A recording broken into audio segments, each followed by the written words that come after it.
Ladies and gentlemen, welcome back to Mic Check with Mr. Anderson, and today we've got a very, very special guest, someone that has played a part in most of your childhood if you're watching this. I know for sure that he's definitely played a part in mine, but he's also played a really good part of friendship with Ken through his years.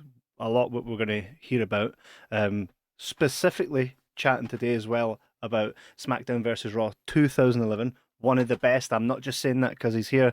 Ladies and gentlemen, Justin Leeper. Hello, yes, I'm responsible for your childhood. That doesn't make me your dad or the creepy guy next door, but I made some of those games, and some of those games had Ken in them, and I was really honored to be able to write parts for a friend, and I knew that he would knock it out of the park. And yeah, happy to be talking with you all today. Justin, how did you get that job in the first place? Man, it was wild. It was just everything really fell into place because I was living in LA at the time, so I'd left Minnesota. Couple years at that point, I was kind of into stunts because I wasn't really the size for a wrestler, and my martial arts background lent itself really easily to stunts. Um, and I was still working as a game journalist, but doing a lot of writing. So THQ was like just outside of LA in Agora Hills, and I knew some of those guys from when I would cover the games, when I'd review the games, and they would even THQ would take a bunch of us journalists out to WrestleMania and some of the events there. So I knew the team from that, and they just kind of needed somebody, and I was right over there, and like I'd been wanting to get into development for a while. I was it's fun to write about games, but I kind of wanted to be somebody who other people were writing about. So it was the perfect opportunity. And really, I was hired on as just a basic game designer. But when I got there, it was quickly discovered that I think 2000, I got in there around the time 2008 was wrapping up. And they were deciding, our story mode is maybe not what we're happy with, and maybe not what the talent is happy with. Because when you have Undertaker have to talk about Trish's panties, or you have like a magic wand that's changing Edge's voice to Davari's voice, it goes, not that I didn't do some weird stuff as well, making Zombie Santino or whatever, but um, we thought let's do a story mode that instead of having to kind of shoehorn every talent into the main character, let's really lean in on what these personalities are on the Jerichos and the Cenas and Undertakers, and really make stories that explore those characters and do it in kind of an original, unique way that maybe only a game could. Road to WrestleMania. I think 2011 was the first time that we got Road to WrestleMania. Was that right? Correct? 2009. 2009 was the 2009. very first. Yeah. Right, and that's the one where for the first time you were able to actually, aside from SmackDown, shut your mouth, but it was in a different way. It was almost like a return to being able to free roam backstage, which I think the first time we were able to do that was SmackDown 2, if I'm correct. Yeah, it was. And to be honest, I was a little bit hesitant about that because, as you know, we put out a game every year, and that doesn't give us a whole lot of time to innovate, much less iterate.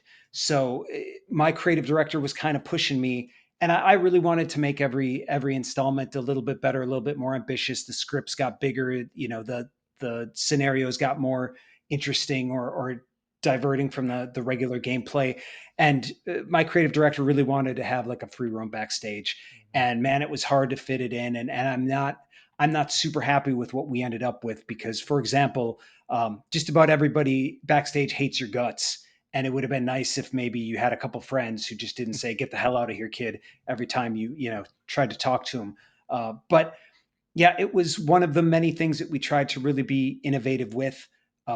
And people took to it a whole lot better than I thought that they would. When you're making stuff, you're just so close to it, you don't know how it's going to be received, and people tended to like that. Or, for example, the Mickey James story in 2010, it was kind of a risk because we were making a story all about the female superstars, and I don't know how popular they are. We didn't have social media, we didn't have really a tie to the user base. So I was just kind of going off what I thought would be cool and what WWE let me do. And turns out, there's a lot of people who think, wow, it's so awesome that you made this Mickey James story and, explore these things and really shine the spotlight on the women. That sort of stuff was really kind of found out after the fact, but it was really nice validation to know that some of those choices were appreciated. Definitely. See with you saying there that you went to speak to people and they would kind of shoo you away. Is that purely we're seeing now WWE Unreal? Is that a kayfabe thing where they were like, here, this is a video game guy. We don't even you were like, stay over there. Because I know that some people, I know that Stevie Richards talked about actually really wanting to work. Did you? Was it yourself that Stevie Richards had worked with? No, no, I didn't. I've only met Stevie once at backstage at a little when they used to do the Superstar Challenge, when like all the boys were backstage and they'd come out and they'd play the game against each other. Right, yeah, because he said on his show that not a lot of people did want to work with the gaming people, and one of the reasons he got to was because he was so willing.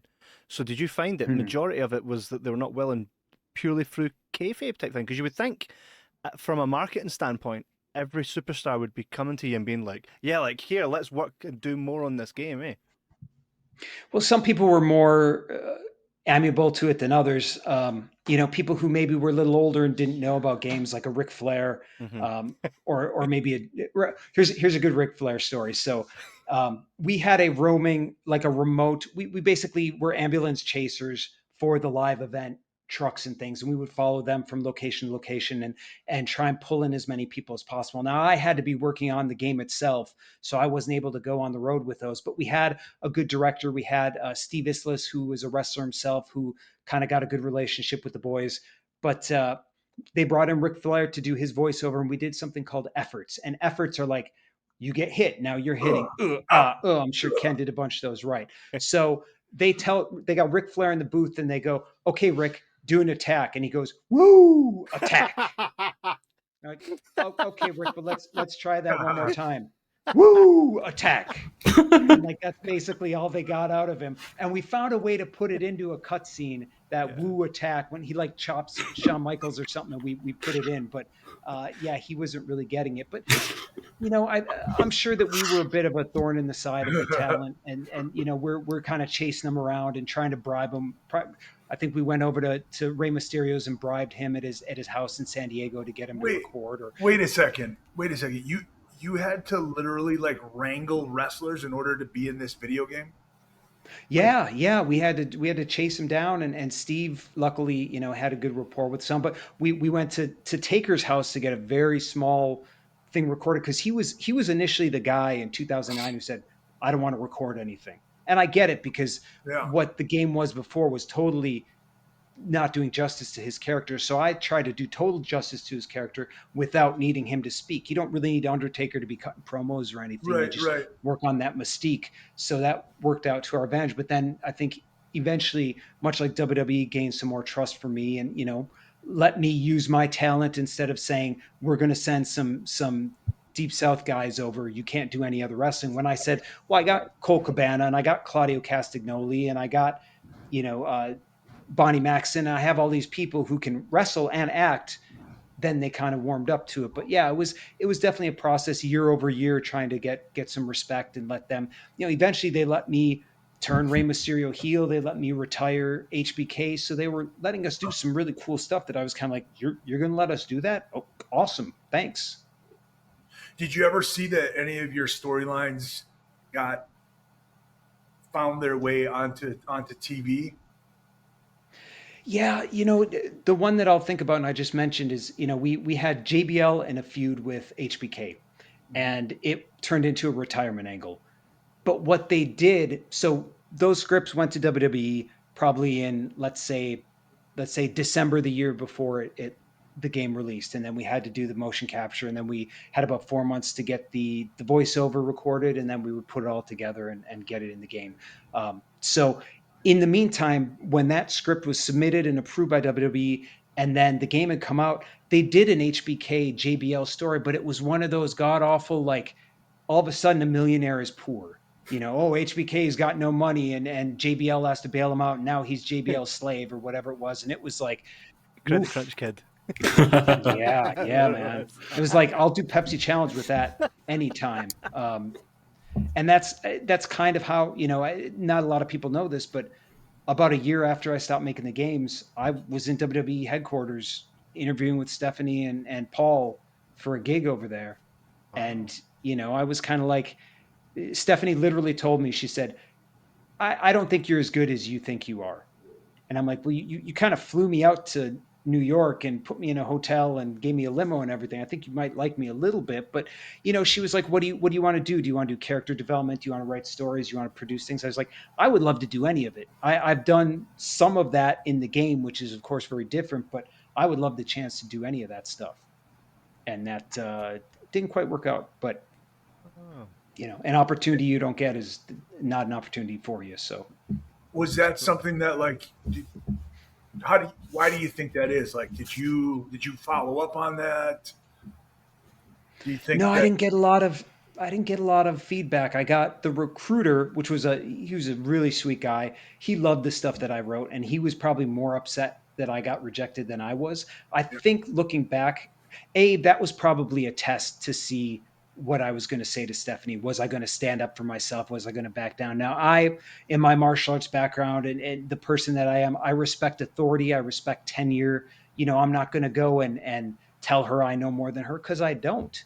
But at the same time, my samples, the sample that I was proudest of was she said, okay, and this was when I was there. I didn't know I was going to stay another night. She said, your job now is to come up with a solution to the Raw anonymous general manager. If you guys remember that, it was a laptop that was telling people what to do. yep. And not a great idea. So my thought was, okay, we've got Zack Ryder, who's super over. He's an internet guy. What if some of his fans hacked into the anonymous GM laptop and started pushing him and started maybe burying a John Cena or a top guy, and then sometime they meet in the middle and it elevates Zack. And that's what I came up with. And I think that the cardinal sin that I think that I committed was trying to push guys that they weren't interested in pushing. And that's what a lot of my samples was like, okay, Brodus Clay, why don't we have fat guys on wrestling anymore? Maybe a fat guy in wrestling could turn the tables and be mad at the audience and say, you guys are just mad because you don't want somebody who looks like you on TV or something like that. And I tried to build that up. Whereas, WWE at that point was maybe not interested in a character like that being pushed. So, I'm going against the grain there, which probably didn't help my chances. Do you know what? See, with that Raw GM, just with you saying that there, do you know one I would have pitched if I was working with you in the game? I would have says, why not have it be Matt Hardy version 2?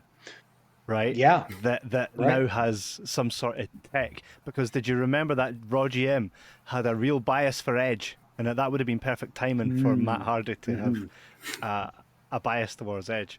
I think the creative, like us as fans, because you clearly are a wrestling fan, otherwise you wouldn't have done such a successful job on the game. But I think that's probably one of the most exciting parts of wrestling is the idea of what if. There are, I think Yeah. Paul London one time said that. In fact, actually, was it 2011 where the story mode starts off with Triple H coming out and beating up Sheamus? Because one thing I noticed, I don't recall if it was specifically 2011, but it was around that time. On air, Triple H got taken out by Sheamus, and there was never a payback. Triple H never got his payback on that. But then the game kicks off in story mode where Triple H is like, "You want to take me out?" And I was like, "There it is. They've included it in the game." That wasn't 2011, was it? I think that might have been 12, The which year I didn't later work then, on. because Yeah. Sheamus, as you see, Sheamus was heavily featured here, which is why I thought, Mhm. and I remember it was definitely around that time. But based on that, I think Paul London says before he had a document that he read, and I think this is where you can say whether these things exist. And on that document, it was like, we give you all the rights to do this, this, and this. However, Triple H is not allowed to be featured on any of the marketing with him in a vulnerable position. Are these, and not even just that, but in any, do you get sent a here's what you can and can't do in regards to these games? They were very strict with the IP. They were very protective of the IP. So, for example, we couldn't call. I think we couldn't call him the Undertaker. We had to call him Undertaker, and we couldn't call him belts or titles. We had to call him championships. Some of the stuff that I'm A sure belt is Ken and something that others. holds up your pants, pal. Yeah, yeah, exactly. So yeah, but I learned how to work within those restraints. And again, as I went on, they became more trusting of me. I think I paid my dues, and I kind of paid my dues in a big way in 2009 when I had written all the scripts. and this is the first road to WrestleMania, and WWE says, hey, we're sending over one of our writers to approve your scripts. I'm like, okay, cool, we'll work together. There'll be these, and Ken probably knows the story, but so I will not name this person, but this person shows up, and I'm like, so what did you think of the scripts? Oh, I didn't read them. We're going to just write them all. We're going to rewrite it all. And I was so dejected. I mean, my, like the No. slide was the boo, and I just was so bummed out that like all this effort that I put into this, and a WWE writer, much respect for them and what they do, but a game is very different than linear media.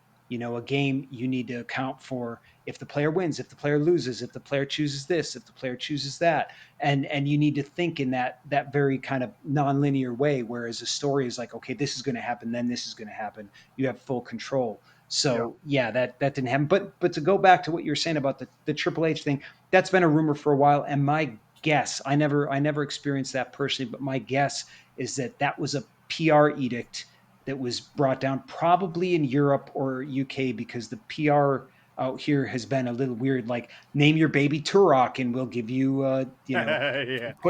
put Shadow Man on your tombstone and we'll, give you 50,000 quid or whatever. So there's a lot of weird things that happen from PR in the UK, where I think that's where that came from. But I mean, it probably came from somewhere before that, but I don't know that was Triple H going, yes, I don't want to be hurt. I don't know where it came from initially. it makes It was the sense first from time a I ever did business it, Triple standpoint. H. It makes sense from a business standpoint to not potentially have your top guy, going under on on every piece of media that is associated with the game. So I completely, it's not completely out of the realm of I understanding. remember. See, they actually remember I don't know if it's just UK ran adverts, but I remember the advert for this game, and I remember it was like Kurt Angle walking through a hotel, and he's like, "Oh, great, SmackDown Hotel. I'm being put in a casket by Triple H on the back." Like, it was total character work, where he was just like, yeah. And even the ad would run, and it was just him getting beaten up. So every time that it would show up on screen, he would just be like proper raging. But that worked though. That worked to the charm. And Kurt Angle, you can imagine, pulled that off perfectly. Like, oh great, Oh, yeah. I'm an Olympic gold medalist, and here I am being thrown by Rikishi. I mean, a guy like that who is never afraid to show his ass, even with his accolades and legitimacy. Yeah. And I got to say too, by the way, that I really appreciate that you guys, you opened this podcast is relatively new, and you started with Undertaker, and then you went to Kurt Angle. Now you finally made it to putting me on We've there. So peaked. those guys kind of curtain jerked for me to come in here and main event, and much love to those two, and you guys for your booking to put me in the main. 100%. They most definitely warmed the crowd up. So I'm quite curious. So I'm quite curious about.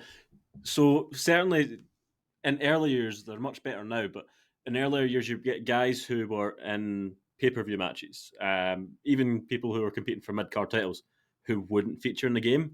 I'm sure about the time of 2011, if I was to look back properly, I could find probably 2 or 3 guys who got a title shot, and they wouldn't be in the game. And ultimately, why did that happen? Was that a timing issue, or just they're not featured in the game?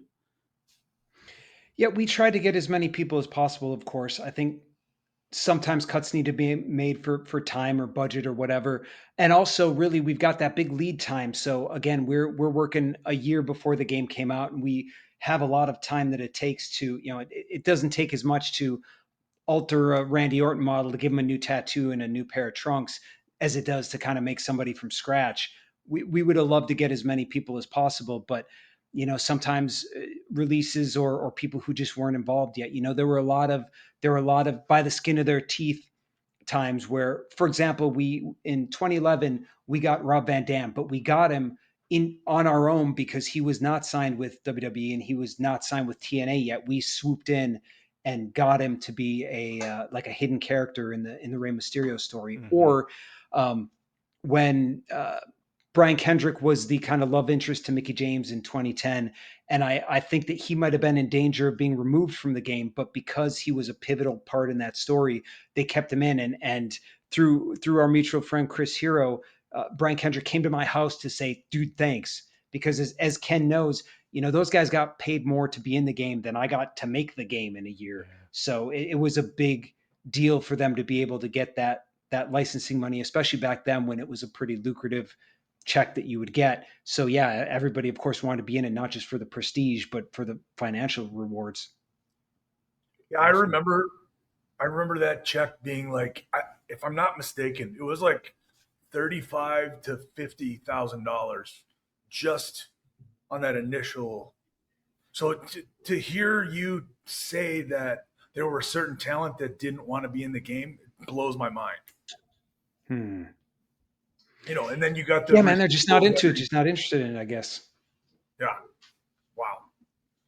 But it was fun. You had Dylan on not too long ago, and I was there when he was doing his mocap, and yeah, we could only really have him do his kind of hornswoggly stuff, going under the ring or peeking around and stuff. But that was that was fun to have him there in the suit, and we had a bunch of, like I said, I had a bunch of connections, so Claudio and Paul London, and we had a bunch of people come in and do mocap for us, and then a bunch of people from WWE that they sent over. Dr. Tom would bring a crew of like Ezekiel Jackson and Sheamus and Heath Slater and Ted DiBiase Jr. Like we had a bunch of good people come in, and I got to direct them for a day, and that was kind of fun. Motion capture. I wish you would have been able to do motion capture, because that was the most fun of my year. Is just a bunch of people going in, doing scenes, having a good time, being able to make choices. It's a mocap. A day on mocap is a great time, and I've been lucky to direct it and perform in it, and everything in between. How many days of mocap did a particular game like? Are we talking like 2 or 3 days of mocap, or are we talking weeks of mocap? I would say weeks. I think that it was about 3 weeks for the WWE SmackDown versus Raw games. When I did Death Stranding, so I was a performance capture actor for Hideo Kojima's Death Stranding. I played two characters. We had probably, me personally, I probably had about 3 weeks on set, as well as rehearsals. But that was performance capture. So they had the kind of camera rig and a light on my face, and I had the sensors all there, and they were tracking every syllable that I said. So like there was somebody up there, were people in my periphery who, if I said the instead of they were like scribbling it on there, and I was trying to kind of block that out and stay focused. And as you know, Ken, as somebody who's done some acting yourself, like you got to stay locked in. Otherwise you can tell on camera that you're not there. What was that like working with Hideo Kojima? He was wonderful. He was engaging. He has a vision, a very strong vision of what he wants, but he also defers to the talent, because a good director knows that they've got the aerial view and the performers are the boots on the ground. They're the literal in the shoes of those characters. So we may come up with some other ideas that maybe he hadn't thought of. So one of the two characters I played in Death Stranding was called Dead Man, and it was based on the model of Guillermo del Toro, the director. And he's a big guy, and I'm not, but I had to kind of master that walk, because the big guy they had didn't want to learn lines. And if you're in a Hideo Kojima game, you have a 9-page script per scene that you have to memorize. So I was lucky to get that.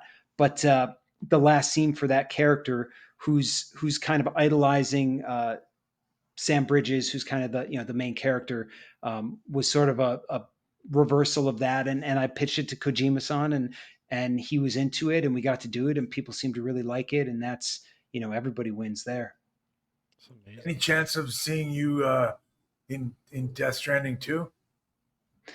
No, man, I had moved by then. I was hoping, I had my fingers crossed that they would go like, let's fly Justin out and have him, do a role for us. Cause the guy that they have that plays, Norman Reedus is Sam Bridges, but they do at least in Death Stranding 1, they did some of the mocap in Tokyo, and we were kind of stand-ins, I guess you would say, for some of those. And the guy who does that, Eric Brown, super talented. He did a lot of the motion capture for Snake and the Metal Gear Solid games too. They fly him in from New York, but I don't think I was quite to that level. So yeah, I didn't end up getting in Death Stranding 2, unfortunately. What would be the dream project for you, past or present? Wow. Man, I guess like on playing the main character in Uncharted would have been really great. Kind of a more modern Indiana Jones. I like the idea of kind of like a quirky, like a Bruce Campbell type of protagonist who sort of just uh, gets by with luck and a little bit of guile. A Solid Snake is wonderful because Solid Snake is in this insane situation with these people with supernatural powers, and he only has two things. He's got patience and he's got will. And they're kind of the same thing, but he will stand there as a vampire is talking to him about how they're going to eat him, and he just waits for his opportunity to try and fight back as best he can because he's not going to quit. And that'd be a cool role to play as well. But I just I like performing. It's great. It's an addictive thing. And I, for example, did a Marvel game, Marvel Ultimate Alliance 3, and I was playing Captain America and Thanos and Venom and Beast and Groot and all these characters. Every scene I was playing a new character and just trying to kind of embody that before we set action, and that was a really fun challenge. Any so you talked about going in for your interview with Steph. Any desire to step into that realm in the future? Like, could you see yourself as a WWE writer? And do you keep up with the current product? I don't know that I could do that. I don't know that I'd have it in me anymore, especially with the travel. That was by now what geez, quite a few years ago, 15 years ago. And now I like being able to come home to my wife. I like having a kind of a little bit of a more stable life as I get a little older. I don't follow the product as well as I used to. I'm more keeping up peripherally, but pretty you can't in the social media that I follow and the people that I follow, I can't not keep an eye on it. But I wouldn't say I couldn't tell you the top three storylines going right now. So if I was to get back into it, I would need to do a whole lot of research. And really, for example, a couple of years back, I worked on the AEW game Right. because Ukes, who was the developer of the SmackDown games, the SVR games, they were in Yokohama. It's very similar to the THQ gig. They were like a city away from where I was, called me up. They knew me. They needed some help. They said, "Hey, we're doing this AEW game. We're not sure what to do about a story mode. Can you come in?" And I was kind of uniquely equipped to do that. And but I had to kind of do some more homework on AEW and really get to know the product, because if I'm writing for those guys, I need to know my Orange Cassidy's and my MJF's and my Neville's and all those guys, just to be able to do justice to them. So I could do that homework. I've reached out a time or two. I think that was one of those, like, go in the no pile, and that's where you stay, which I'm fine with. I mean, I've of course lived abroad for the last 9 years, and there's some benefits to that. I did just go back to the U.S. for the first time since 2019 a week ago, and it was nice to be back. But at the same time, there are things that I'm glad I have here in the UK. There are things that I was very grateful to have in Japan when I lived there for 5-6 years. Amazing. What were the differences working on the AEW game versus SmackDown versus Raw franchise? Well, I'll say that as a licensor, AEW was very hands-on. So I was working really closely with Kenny Omega. He was kind of the creative liaison there, and I like Kenny a lot. I gained a lot of respect for him. Was in a lot of meetings with him, and much like Kojima has a vision but will defer, Kenny, of course, knows a lot about wrestling, knows quite a bit about games, but he also knows what he doesn't know, and he will defer to us and really want to be collaborative. So I really appreciated that. I would say that Ukes, one of the things that really kept those games doing as well as they are, and let me be perfectly honest, video game making is a shit show about 85% of the time. It's chaos. You never know what's going to happen.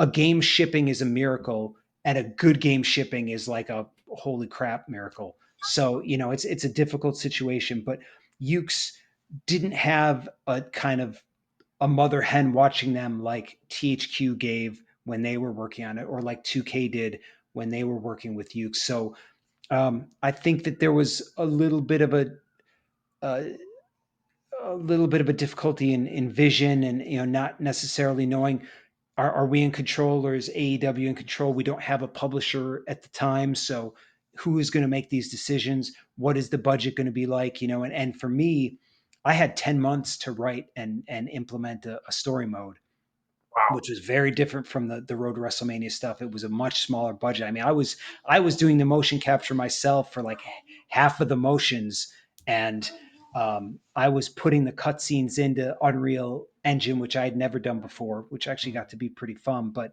it was a much smaller scale, kind of almost an indie project at that point, and yeah, I'm still proud of what I did, but I didn't score 8.75s on AEW Fight Forever like I did with the Road to WrestleMania stuff that I did, because we had the behemoth that is the 2K series and all the kind of legacy content that they had, and there were some decisions that maybe didn't set us up for longevity in that game the way we might have wanted. And people want different things out of games. They may not everybody me, if I play a game for 2 weeks and I'm done with it, put it on the shelf, happy, that's cool, I'm done with it, got a good feeling about it. But there are some people who want thousands of hours of gameplay. Yeah. And for a $60 game is like it's a big ask in some ways. Now, you as a consumer, ask whatever you want and vote with your wallet, but it was still, I don't think we maybe gave them the longevity that they hoped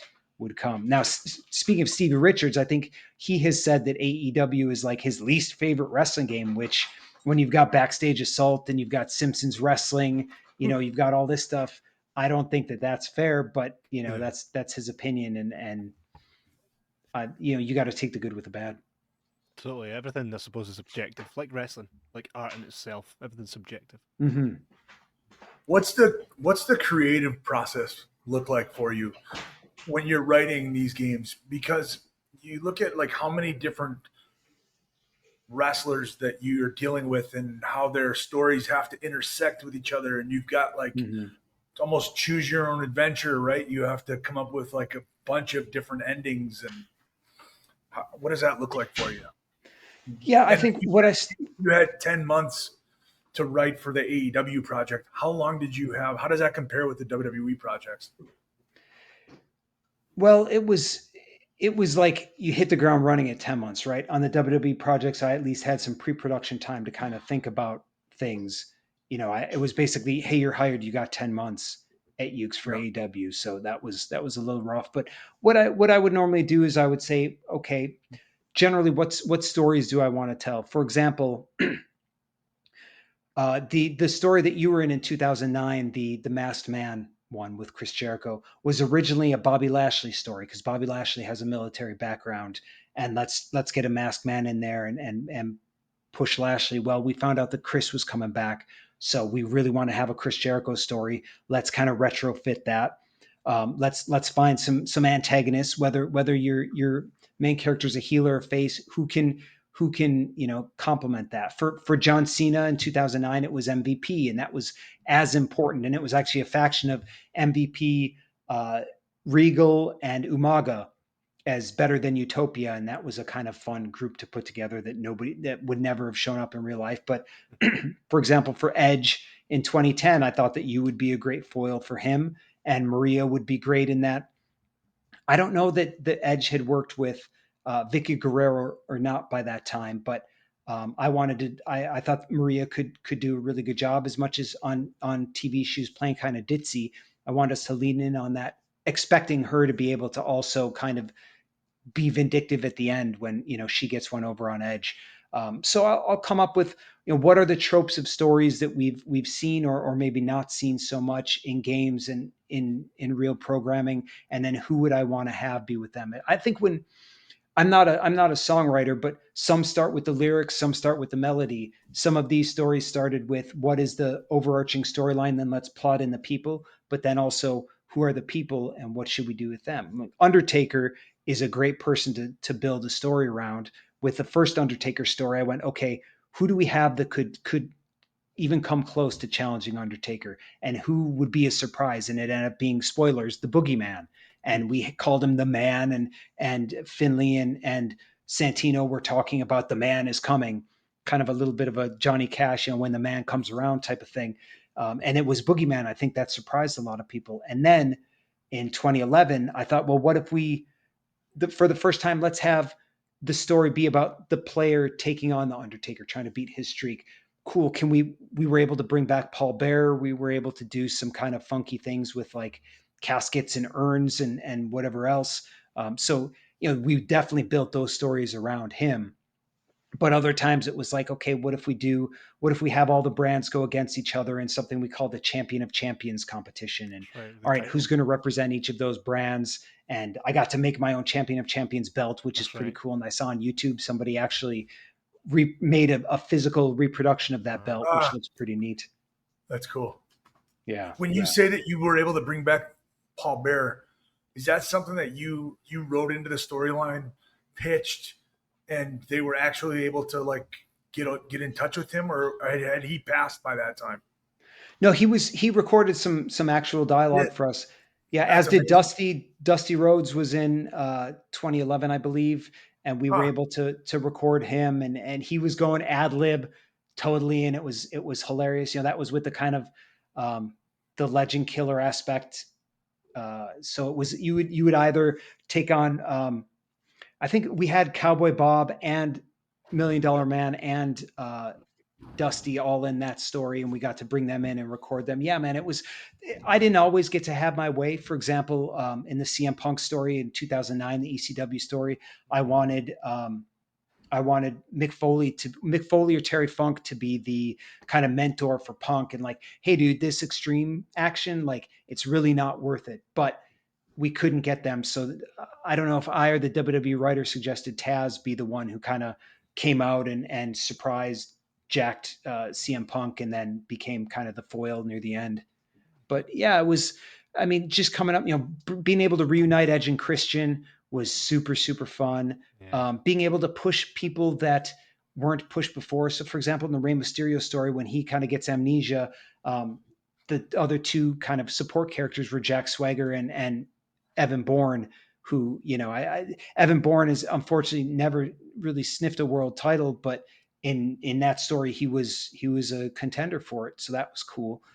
Getting to have Natty Neidhart be herself in the game. Because the first time I met Natty was on the mocap set, and she's, I don't know how much interaction you've had with her, Ken, but she's a bundle of energy. She was like, you like Japanese wrestling? I love Japanese wrestling. She was just so like amazingly energetic and positive. And I was like, I want that Natty Neidhart. Let's see if we can write her as that in the storyline to kind of be, and there was that story on programming where it was Trish Stratus with Mickey James as the kind of protege. And I kind of switched that around. So Mickey James had Natty as her stalker, and, kind of in a sort of romantic-y way. And yeah, Natty nailed that. She did such a great job with that. Yeah, I don't know if you've seen recently, but Natty just recently took part in it was an independent show. Maybe Kevin and Connor, you know what I'm talking about, where she did it was almost like a work shoot with somebody. Mm-hmm. She was a total badass. Like, I want to see that character more. And it's crazy that you guys know what I'm talking about? I saw a clip of it. It was one of the is it Game Changer? Maybe Game Changer. GCW. They take the ropes down, and she was a badass. Like, she's so good, man. She's always been like the in WWE. She's done the heart thing, and we've never seen her not be a heart. I always feel like there are certain wrestlers in WWE that are safety. Like, if we put them with Natalya, that you're always going to get the same level of match from her. Like, bring in someone new, you can work with Natalya because she'll bring the best out in them, and then they go off, and Natalya kind of has always stayed in that position. When in reality, like, a gatekeeper, but in a more collaborative way. Sure. Yeah, of course. Like, it's a huge compliment to her, but I think we as the audience have, I believe there's the best that we've yet to see from her which is mad to say for how long she's been in the wrestling business. I just feel like that's kind of the way that she's been positioned, really. I could be wrong, but it feels like that as an audience, you know. I would put Molly Holly in that category too, as somebody who, you know, had some longevity but never got necessarily the chance that I think she deserved. And I think Ken will vouch for the fact that Molly Holly is one of the nicest people in the entire universe, Oh, and just amazing. She seems it, yeah. she really is. She really truly is, and like people always say like she's too nice for the business. It doesn't make sense that she's remained as long as she has. It's crazy. She works. Without naming names, like you don't have to name anybody, bury anybody here, but like, do you have any nightmare stories or any like just crazy, shitty interactions with anybody? Anybody a total dick to you? Aside from that WWE writer who came in and tried to, you know, rebook the territory, and then ended up talking smack about me to the boys, and some of them were my friends, so they were like, "Hey, this dude's calling you a moron." Like, that was kind of insult to injury. Ken, do you know who I'm talking about? I don't think so. I bet you could guess. You could But Google it, yeah, right? I'm just going to read the writers on this game. I don't think he was credited. But no, by and large, my interactions have been super positive. I think that any time that I had a negative interaction, and that was usually when I was a reporter, was probably because I was trying to be a little too smart. And you know, I was a wrestler while I was a reporter, and beforehand, but you know, those guys don't know that, and I may be talking like any old smark, and probably rub them the wrong way. So I'm gonna take ownership on that. Like, it was probably me that did it. Now, if you remember, Ken, we were in LA, and I did an interview with you for Games Radar, and we were at the Hard Rock, no, the House of Blues. We were at the House of Blues, and I interviewed you, and I also interviewed Ashley Massaro, Mhm. Bobby Lashley, and Elijah Burke. Was that for Now, when we actually played the game against each other? yeah, It was yeah, like a tournament. That was something. yeah. It was like down on the stage, and then I think up in the balconies there were interviews going on, and you and I got to talk. I think that um, Elijah Burke had some heat with me because I think that the way that some of that video was edited didn't make him look the best. Now, I had a great time interviewing him, because we were playing around, and I know to play around, but at the same time, I'm not necessarily going to be the ultimate chicken shit. But you know, I think that the way that it was edited, he wasn't happy with, and I reached out to him. I tried to, you know, squash that, because once I handed the mic back, I had nothing to do with that. But you know, anytime you have those kind of interactions, there's a chance that they don't go that great, and that, you know, in post or something, they're going to be painted in a way that's not very appreciated, and that's unfortunate, because you know, you guys are giving your time, you're putting your buddies and your good evening aside to go and, you know, present and perform for us, and there's really not a whole lot that comes out of it. So yeah, I felt really remorseful that he might have had a bad feeling about that. I know that JBL was not happy with the lines that we had for him. But you don't notice it when you listen to his stuff in that HBK store, because he's singing sexy boy, and it's hilarious to hear him do HBK's theme song. And I mean, he put everything into it. Maybe afterwards he's like, I didn't really like that, but Mm-hmm. you couldn't tell from the performance. So he was a total pro. I don't mind if, you know, they don't like what they're doing, but he, yeah, when the light was on, he was at a high level. How often were you able to be in the booth with the person so you could actually sort of direct them? You know, did that Yeah, happen? unfortunately, I didn't have a lot of time, because you know, I was in the office. I really, the voiceover is just a small part, because I'm designing the scenarios. I'm coming up with the load screens. I'm, you know, writing all the text. I'm working on what are the hidden characters or surprises that we have, doing all of that stuff. So I can't, they can't afford to have me go out on the road much that I would like. But when we, for example, when we got RVD, We drove him out to the THQ studios. One of my favorite comedians, Paul F. Tompkins, who was on Mr. Show, a beloved sketch show, and BoJack Horseman and a bunch of other stuff. We drove him out to do the voice of the trainer in 2011, just because I knew him a little bit, and he was happy to do a video game voice. Guar's lead singer Dave Brocky, of course, me and Guar go way back, and I had him do the voice for the player character in the Versus Undertaker story, and brought him out and directed him. So there were some opportunities to do some of that stuff, but not as much as I'd like. It was unfortunate that I had kind of other duties that kept me from being able to direct the VO. See, were you talking there? Sorry, I was just saying there that with you talking about the load screens, I see that it has come a long way. I don't know if this was your experience, maybe yours, Connor, maybe you were too young, but in SmackDown 2, what would happen is I would be playing it, right? And when I'm on my own, the load screen would be D'Lo Brown, it would be right to censor. When my mum came in, there was, you know where I'm going with this. There was like a Playboy-esque Trish Stratus. Like, I'm talking like, if these images do not exist in games now. Stacey right? Keebler with like a Godzilla's worth of legs, just 100% shining in your face. Yeah. Every time my mum would come in, and if anybody remembers anything about SmackDown 2, those loading screens were there for some time. Did you have that in mind at all when you were selecting the loading screens? Like here, I just wanted as much. I mean, I tried to think of everything and I couldn't, but especially in that amount of time. But I tried to think of everything. So one of my load screens was like a car pulling up to the town.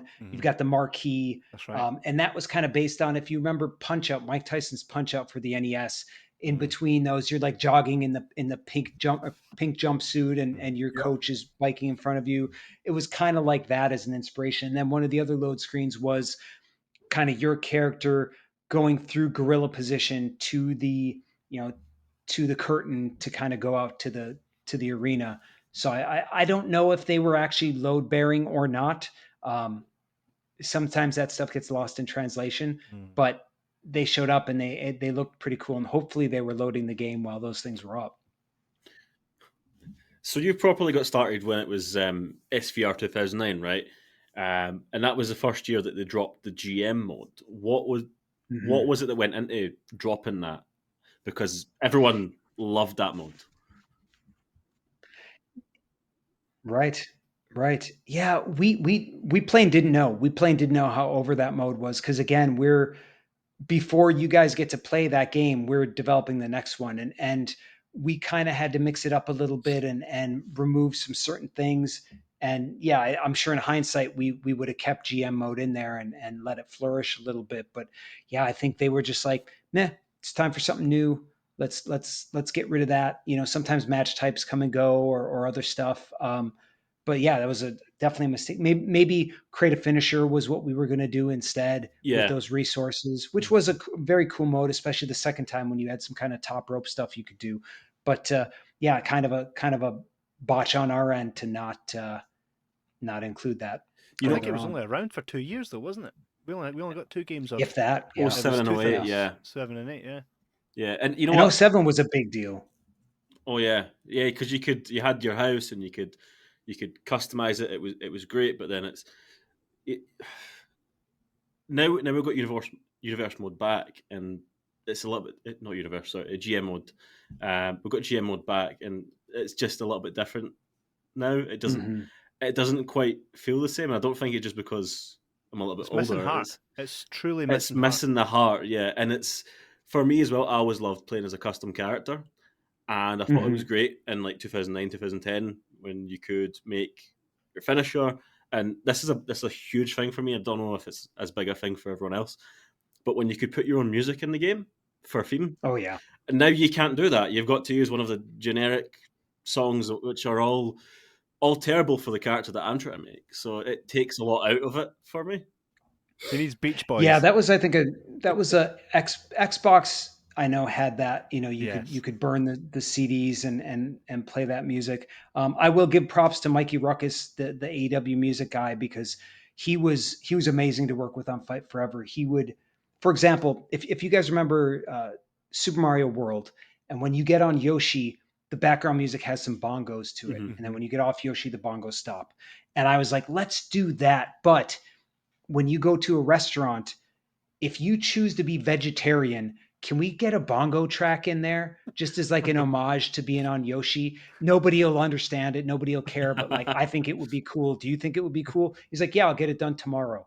So he had every restaurant theme. I mean, he gave us so much music that were like Yeah. themes that he had written for nobody in particular or whatever, or like chiptune versions of like Nyla Rose's theme or whatever. And we got all of that stuff. So So good. that was pretty, and not quite custom music tracks, but still, Mikey Ruckus did us a huge solid on that game. Is there any cool like little Easter eggs or things that people haven't discovered that you were able to like sneak in there or insert in there that you remember? Well, like I said, that woo attack being in a cutscene, it kind of tuned. You'd probably have to turn that up pretty high to hear that. Maybe somebody's seen it. I'm not too sure, but I tried to get a lot of Easter eggs in the AEW Fight Forever game because when we had a limited time, we had a limited budget, limited scope. I basically was going on charisma and charm at that point. I'm Yeah. trying to make things as interesting as possible. You go to Minnesota and you go to a place that's named after Game Informer because I worked for Game Informer magazine and they're based in Minnesota. And you have a Juicy Lucy, which is such a Minneapolis kind of staple. I had a few references in there just to try and pop nobody in particular. There's, for example, if you're the Young Bucks and you do like a mini game thing, they drop a reference of, and I don't even remember it writing it, but they said like something about CC Rider in a fighting in a pit, and like there's a really kind of crappy, before Mortal Kombat there's a game called Pit Fighter, and it used digitized models of people, and you're fighting in this encircled thing full of people. And one of the fighters was called CC Rider. And I just dropped a reference of that, just because I'm writing whatever I can and trying to be as clever as possible. And I don't know if anybody got that, but what I tried to do with AEW Fight Forever was, instead of having a pretty linear story, I tried to make blocks. So you've got chapter 1 is 3 blocks, chapter 2 is 3 blocks, and not make it overtly obvious how to go from block to block. So if you wanted to see all 16 blocks in that game or whatever it was, you have to make some key decisions. It depends on these kind of unwritten things. Like I categorized every character in there as like, you're a powerhouse, or you're a jerk, or you're a hero, or you're an enigma. And I assign those to those characters. And then perhaps a block is dependent on what your character is on those. Or, if you pin this guy in this 3-way, you go to this branch. If you pin this guy in this 3-way, you go to the other branch. So try to make it really a little bit cryptic. My idea was like, okay, you alone might not be able to figure it out, but if you go online, back in the day we had game facts, game FAQs, somebody would write a strategy guide. You'd be able to find those answers. But I don't think our messaging was that great to show that like, once you finish this story mode, which is only maybe 2 hours, we want you to go back and do it again, pick another character, try new stuff, and you'll go on completely new paths. I don't think that a lot of the people were like, story mode is 2 hours, it's crap, I'm done. And they missed out on a lot of that. And I wish we would have been able to kind of message that a little bit better so people could have maybe gotten some more enjoyment out of it, seen more of the game. With you saying that though, a lot of people now, they play games different. And what I mean by that is now we are forever surrounded by so many things to keep our mind occupied, right? In the 90s, do you remember? I remember playing Game Boy games or playing like the original SmackDown Shut Your Mouth. How did I know what to do to unlock Fred Durst? I wasn't reading magazines, I wasn't on the internet, right? Word of mouth, the way we spoke to each other. I knew how to clone Pokemon using the Game Boy. How did I know that? Because I was told it by my friends. That's lost, and I think you're writing for those kind of people. Like what you're doing is showing love and heart for now the generation that are probably no longer playing video games. And I think there are still many out there that probably have found your Easter eggs, but I think like what you're doing is exactly what resonates to me. But unfortunately, I don't get enough time to play video games as much as I would like to. I think. Yeah. Kevin, you bring up a great. I've never really thought about this until now about like all the little tricks that we knew about in Super Mario Brothers. Like we all knew them, and it, like you said, it was word of mouth. Like everybody, Totally. You knew where to jump as Sonic. You knew where to jump to get the invisible there were no coins magazines. and stuff. 100%. There was no magazines. There was no internet. We just knew. Even trivia about movies as well. Like, did you know that was really a real gunshot in that scene? These type of things. Some of them were urban legends, but a lot of the time it was just it was a beautiful time in the 90s, wasn't it? So here's a couple Easter eggs I can think of from the SmackDown versus Raw games. Yeah. There was at one point a WrestleMania theme song, and it was oh WrestleMania fighting to survive, just like that. And I wanted Santino to sing that, and I wanted him to do his kind of slide as a trombone thing. And at the time we had Austin Aries as mocap, and he did a really good mocap for Santino. And we got Santino to sing it, and he's just sitting there. If you go on YouTube, you can find somebody. I think they do like 100 times. They replay that video of him doing the WrestleMania theme song. Yeah. What else? I had, my finisher as a wrestler was called the Uber driver, and this is way before Uber was a thing. But it was basically fireman's carry, a bit like John Cena's attitude adjustment, but I would sit out when I did it. And in the when you fight Vince McMahon, kind of in the player character story, you can choose either to beat up Vince or to put him in a chicken suit. And if you beat him up, you give him my finisher through the announce table, the Uber driver. But if you choose the microphone, you make him do the da da da da da da da with a chicken head on, and I wanted that song, and my producer said, go on this site and pick which version of the song you want. And I looked around, listened, and I picked, okay, I would like that one.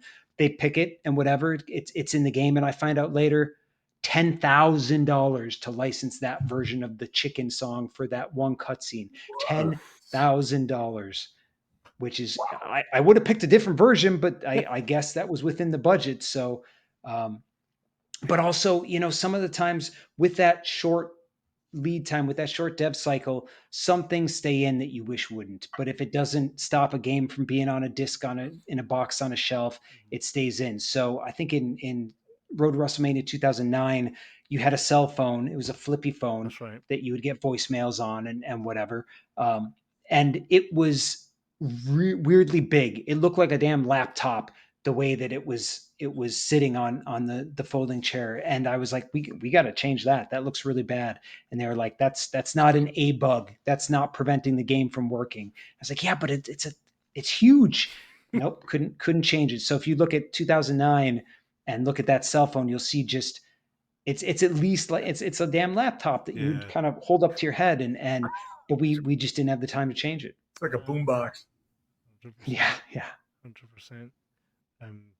I think the best times, like the best games for me, truly were that era between SmackDown 2 right up to Here Comes the Pain, and then it changed. It went from Here Comes the Pain to SmackDown versus Raw. That's when it was like a new era. Throughout the SmackDown versus Raw games, I really liked 2007 for the GM mode, truly. But then it was 2011 that really brought me back to playing it. And one of the things was, I think that probably has for me the best universe mode. It felt like, correct me if I'm wrong, is that not the one where Brock returns before Brock was even back on TV? He shows up in universe mode. Or was that the year later?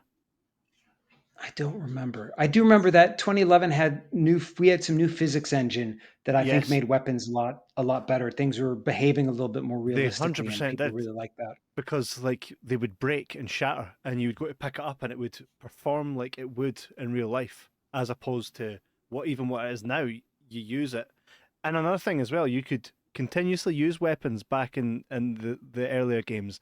Now you get like 4 shots with a chair, and then your guy automatically puts it down. And it's wasted. You're going to do something. That AEW Fight Forever we had like 40 weapons. One of them was a skateboard because Darby Allin used a skateboard, and you could kind of ride it around. Yeah, I got that one for the Switch, actually. I never got it for Mm-hmm. console. I enjoyed playing it, but I think I got to that point where I was like, I've done enough on it now. And now if I was to play it, it's purely just with friends. Like, let's pick someone. And I think the mechanics of how to play it, I figured them out fairly. Like, I think in SmackDown 1 and 2, I was unbeatable because I was like, you can't beat me. I pretty much know the rhythm. You understand what I say when there's a Mm-hmm. rhythm. Um, For sure. and I remember turning 2011 on and telling a friend of mine, you won't beat me. I never lose at these games. And they bet me. If you know the counters and everything, yeah, Yeah, you're but you're this was the pretty first time I unstoppable. went. It was one of those WrestleMania 30 moments where Taker was pinned by Brock. I was like, you just beat me. I was like so shocked. And that's when I knew I had to kind of change my game. So I think 2011 for me, there was a lot of changes in that. You know how we say there's a Mm-hmm. copy and paste method? I think you guys broke Mm-hmm. that. And is that, I mean, can we credit you for that? Well, gameplay wise, we had a great group of people, and really, Brian Williams, my good friend, who's still now he worked with me at Ukes and then went back to 2K, and he's working on those games to this Hmm. day. He's such a fan, so passionate about wrestling, and would, much like I tried to come up with new story ideas, he would always be coming up with new gameplay stuff, and whether that stuff got in or not was a lot about what is our budget, how much time do we have, what is our marketing plan, that what is something that we can put as a bullet point on the box. Hmm. So I mean, I think he still has that same passion now. It's just, yeah, it's a bit more of a, service, for lack of a better word, that it's a commodity, and they're trying to maybe push their the things that make them extra money, like with NBA 2K as well. Same Yeah. company making those. You've got this virtual currency or that sort of thing, but yeah, I mean, they've made a big leap from 2020, which was, or 2K20, which was really Hmm. probably a low point in that franchise, and have come back and One of the, at least been able to put out some decent efforts year in and year out, which I'm really glad to see. Because I want people to like, even if I don't play it, I hmm want people to like the games that they play. If people buy a game and they don't like it, then that hmm that hurts everybody. And me, as somebody who's still making games, yeah. I want people to love this hobby. I want that to sustain. 100%. I think one of the biggest key features that exists now that didn't back then, clearly just based on the technology, is the community creations. Have you seen some of them? And Mhm. sometimes do you go, holy shit, this is someone at home just creating this? Because Yeah. you can literally take a face and put it onto your own character now. I have Ken Anderson in 2K25 and he's wearing a Mike Check t shirt. Oh yeah, Oh, that's really? awesome. I'll need to show you. I'll need to send it to you, Ken. But yeah, so. Yeah, you can't discount the creativity of the community, and Mhm. and I'm lucky that with the experience that I've had in games, that a lot of them kind of reached out or followed me, and we became mutuals, and just to see the stuff that they've created, whether it's using the tools there or even hacking their own stuff in, yeah, it's incredible to see what, just and the time that it takes to really make something that close to realistic is considerable, and it shows so much passion, and we have to do right by those people with the games that we put out. Yeah, for sure. One thing that I hear a lot of these days is, games. Let's say 20 years ago, they you could see the character of all the developers come together, and you could feel that. You could feel the passion that went into building the game. But now a lot of games feel more like a corporate product, so to speak. How do you feel that game development's changed in the time that you've been involved, and where do you think it's going to go in the next, say, 10 years?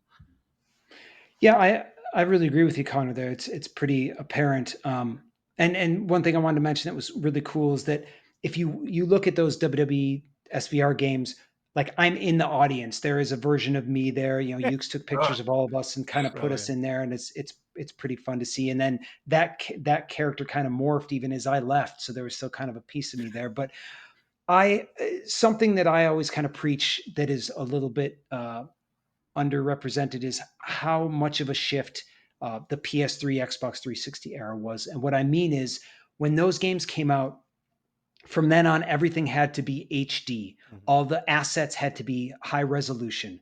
And what that meant is that you can't kind of slide stuff in, you can't kind of fudge stuff. It all has to be very expensive and time consuming. So games got more expensive and took a longer time to build. And in that way, there was less experimentation. There was less, chances being taken, less kind of, B games, C games coming out.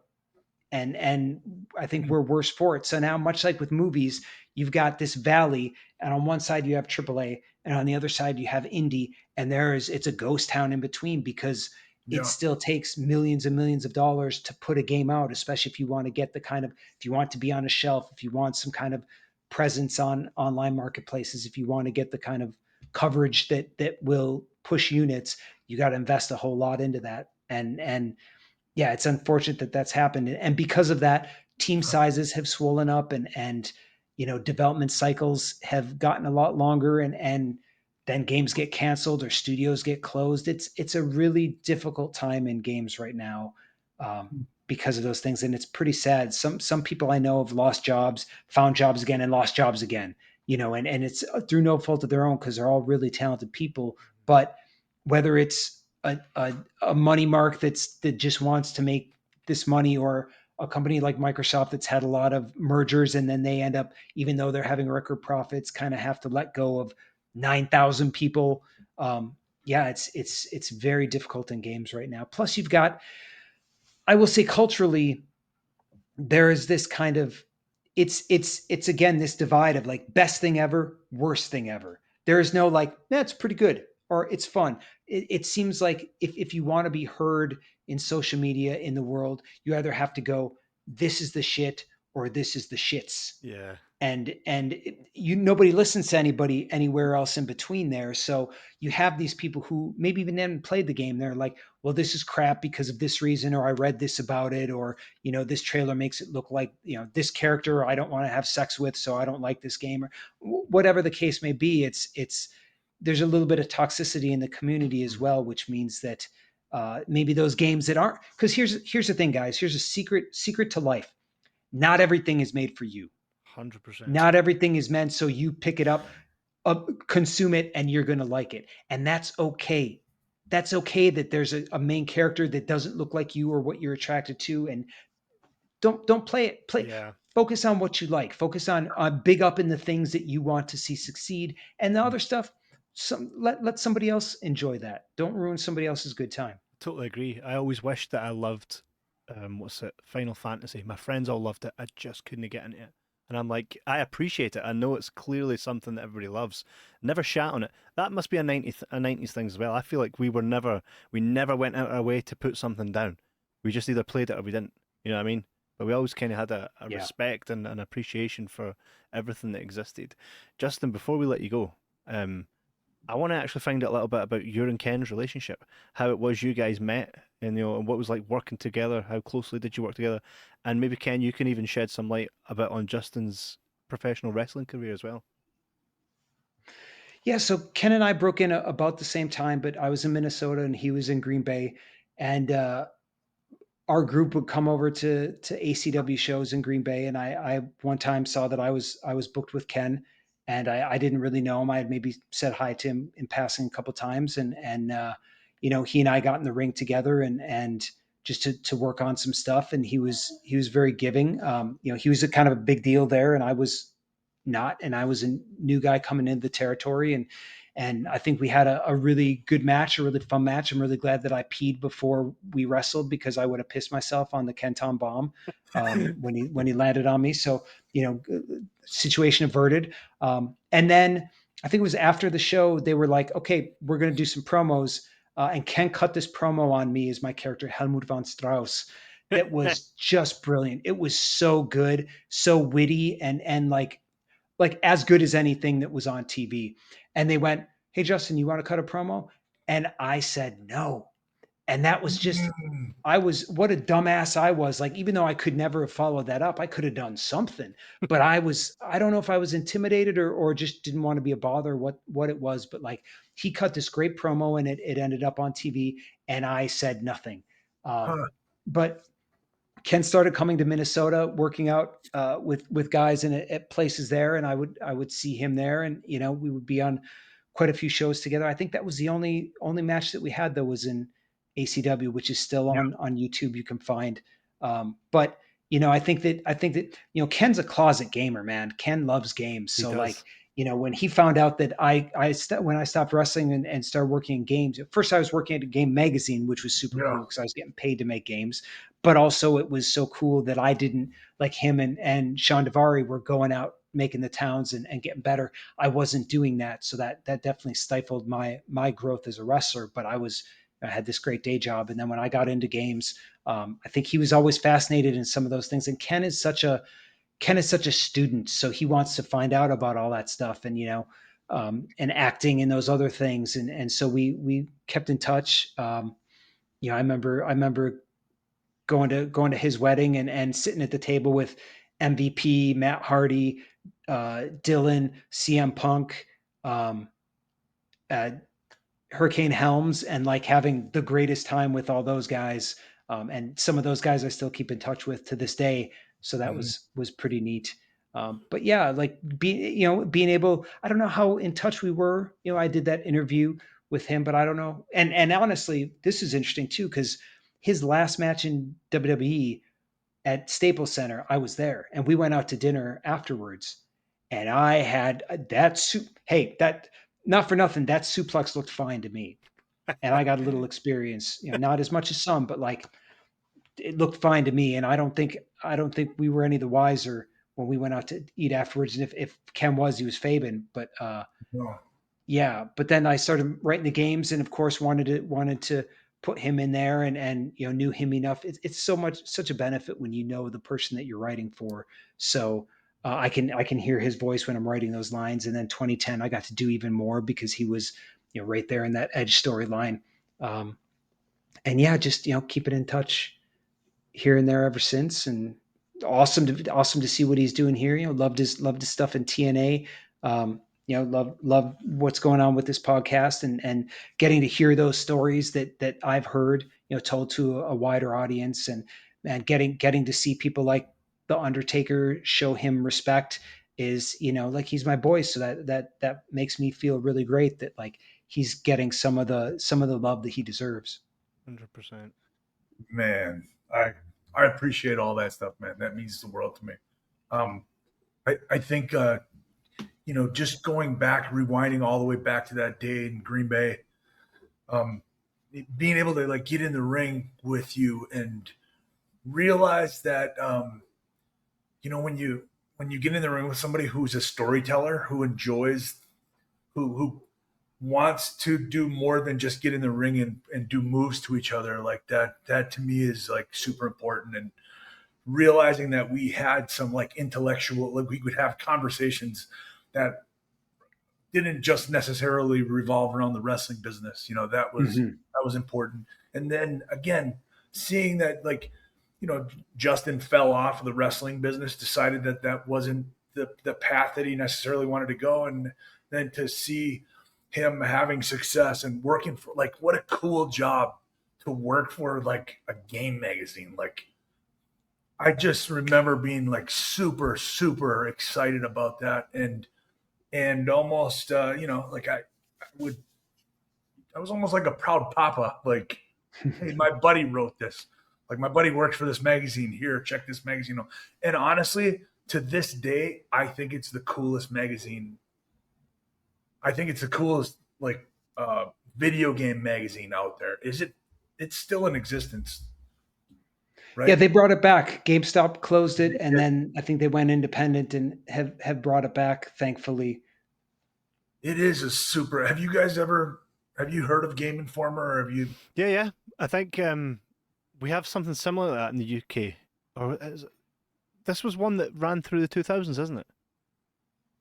Was it? Yeah, it was owned by GameStop. Before that, it was owned by Funcoland, which is a little game shop that I actually worked at before I worked Oh, at the wow. magazine.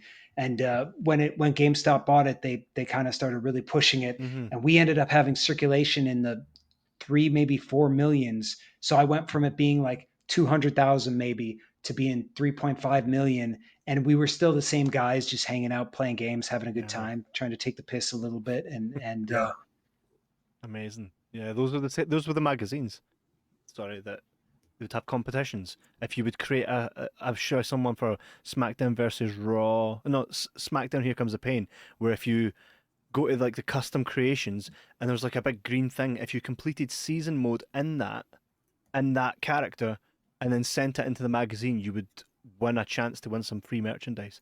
That's the type of thing that, Oh, cool. it's that same type of thing, isn't it? Yeah, we had that kind of thing, and really, I started on the website, and what I would do. Thankfully, it was a dream for me because you talk about SmackDown 2 and No Mercy, which to me is probably the best wrestling game ever. Um, I was alternating playing those. One day I'd play No Mercy, one day I'd play SmackDown 2, and I took Helmut von Strauss through the career mode in both of them, and I would answer Q&A. So I would probably spend 6 hours a day playing and writing about wrestling games. And luckily it drove enough traffic that my bosses were like, no, keep it up. It's big, Amazing. whatever. So I got to do that. And as an early 20-year-old, there's not much better way to make rent payment than by playing wrestling games. 100%. Totally. 100%. It's phenomenal. What are you doing these days, Justin? So I am working at a company called Cloud Imperium Games. It's like kind of the biggest indie that had the biggest crowdfunding campaign in games, and we're working on some space games. We've got this MMO, massive multiplayer online game called Star Citizen, and it's kind of like instead of buying a game, you buy a spaceship, and we give you a bunch of cool stuff to do in that spaceship, and it's really detailed, and they spare no expense to make these things as simulation-y as possible for something that kind of doesn't exist. And we're trying to put some more gamification stuff in there. And then we've got a second project called Squadron 42, and that is a first-person shooter, a single-player game. And check this out: we've got Mark Hamill, aka Luke Skywalker. We've got Gary Oldman. We've got Gillian Anderson. We've got John Rhys Davies. We've got Mark Strong.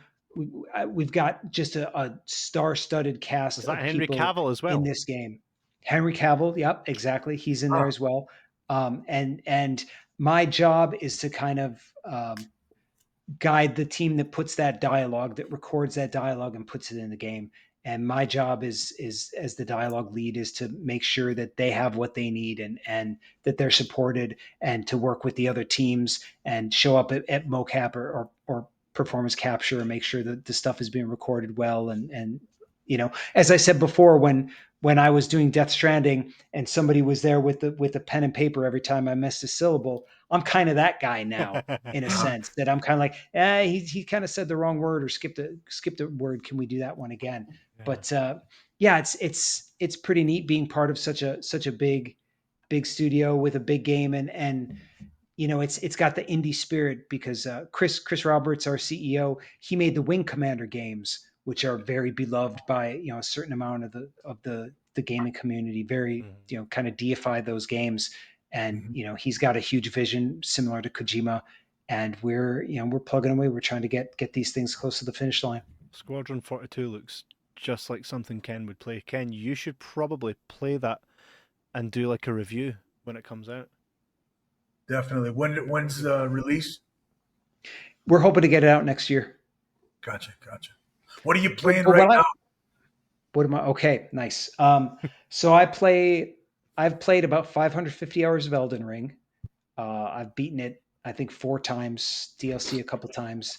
I am currently playing, I got some really obscure stuff. So I'm going back and replaying Zelda Minish Cap, which is a Game Boy Advance Zelda game that I gave a 10 to when I reviewed it for Yahoo.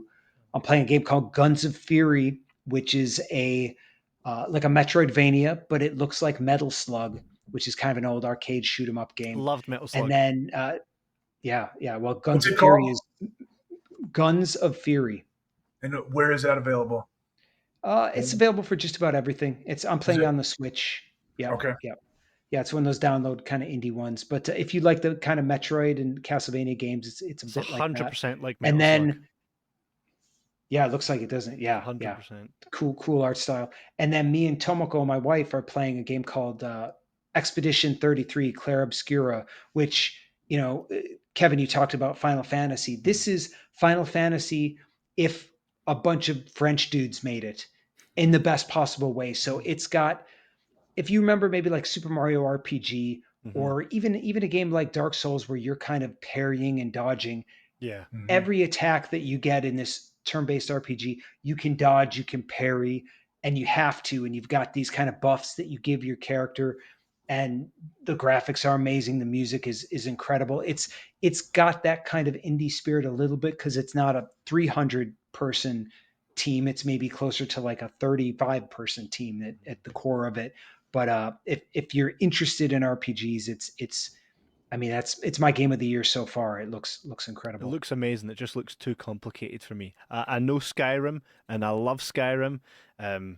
Anything else is just something that isn't Skyrim, if that makes sense. Do you know what I mean? Well, Elden Ring is Skyrim for grown-ups, man. Yeah, so, that's why I don't play it. I got told it was so hard to beat. I was like, nah. Is Elden Ring very similar? Like, speaking to what Kevin's saying there about it being so hard, I've heard that Elden Ring is sort of like Dark Souls in that it's same difficult. company.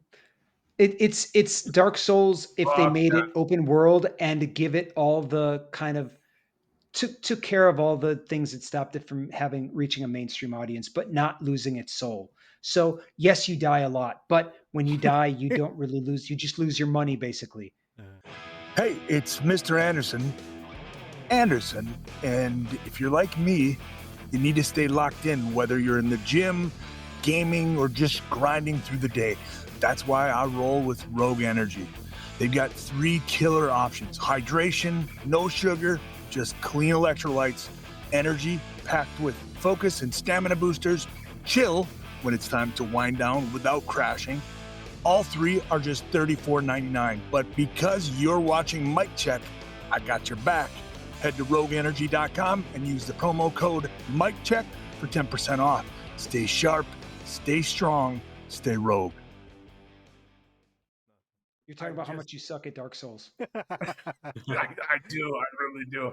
I keep, it's like one of those things that I keep trying and trying and trying, and then I just fall off. Try Elden Ring, man. Try it because it's, again, the great thing about Elden Ring is that if you're going this way and there's a boss or a creature or something that's very difficult, you got 12 other ways you can go. You've got a billion, you can ride your horse all over the place. You've got a billion little dungeons. You can grind for souls to then level yourself up and get stronger.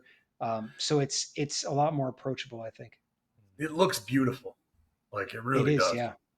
Yeah, the world building is incredible. But Ken, I want to hear your top 3 games of all time. Top 3 games of all time. Fallout 3. Ooh. I played the shit out of Fallout. That's a 100-hour game for sure. Oh yeah. And in this sort of the same vein, I guess, Skyrim. Mario Odyssey. Good one. Yep. It's funny. We have this picture of we played with the kids on the Switch, and there's this picture. We made it. We got 500. You get the moons, right? You collect the moons. Got 500 moons, and Pierce was so excited. And then there's another picture where it's the next picture is of him like with this really sad face, almost crying because it says you have 500 more moons to go, whatever. Like,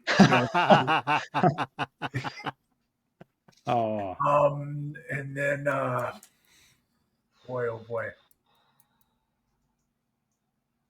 I can't think of the name of it right off the top of my head. It's like a side scroller, kind of a Metroidvania.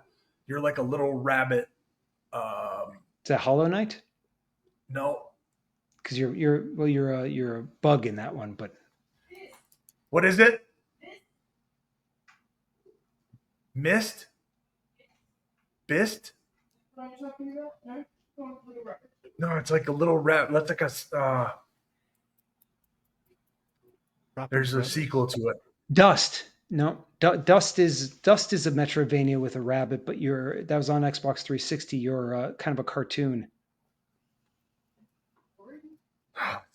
Ori. Ori the Blind Fox or whatever. Yeah. I love that game. I played the hell out of that. It's a pretty one. Because Ken's a gamer, guys. Ken is that the only reason he had me on is because he wanted to talk about games, I'm sure. And I see him showing up on my PS5 friends list, and he plays that thing more than I do. And be proud of your geekdom there, Ken. There's nothing to be ashamed. If you like it, it's cool. Yeah, I have no like I won't hide that to anybody. Like and the best thing, and I think you can speak to this, is having a partner that enjoys games as much as you do. Oh, right? Yeah. Mm-hmm. Yep. Yeah, Tomoko, to give props to her, she grew up in Japan and she's better than me at Donkey Kong Country. She knows Super Mario RPG like the back of her hand. She's almost as good as me at Super Mario World, and she still plays now. She's about 600 hours into Animal Crossing. So yeah, she's to be able to kind of share on that level. It's good to have your own hobbies, but at the same time, if you have somebody who you can kind of collaborate with on those, it's that much sweeter. My wife's a better gamer than me. Is she? Said it 100% at every game. Is it her who bet you in WWE? 2011. Yeah, of course. What did you say?